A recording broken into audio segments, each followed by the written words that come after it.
Hey guys, John Rich. We're playing a concert tonight in Welch, Minnesota, and I run into my good friend, Officer Justin Brown. We became friends in a really tragic night in Las Vegas last year when a man opened fire on a country music crowd at the Route 91 Festival. We were at actually my bar in Las Vegas called Redneck Riviera, and when we heard it coming across the wire that there was an active shooter, I went and got my firearm because I have my concealed weapons permit, and I came in because nobody else was armed. And I was gonna basically protect the front door. As I'm walking to the front door, this gentleman approaches me and shows me his badge and says, "Hey, I'm with the Minneapolis Police Department. I'm off duty. I'm with my wife. It's on our honeymoon.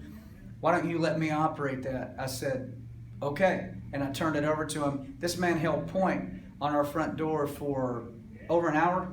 Yeah, 2 hours. I mean, it was a long time. So I just wanted to say thank you to you for doing that.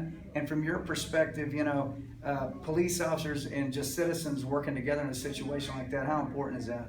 it's incredibly important. I mean, obviously we're in a different position that I've never been in as far as off duty and this and that. And by having the opportunity to be able to work with you, and I didn't have my gun, Right, and you had a gun, right. and a weapon, and we were able to.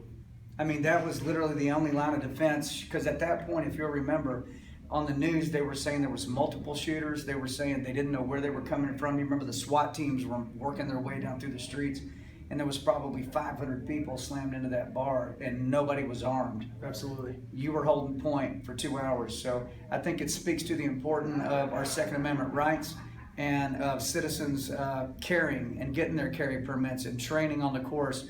And then our blue, they show up and they've got your back. Even when they're not working, they got your back. That was it was a terrible night, but this is a great example of how we can work together, I think. Anytime, any day. God bless you, man. Thank you, sir. Appreciate you for your service. Thank you. Appreciate it. Salute.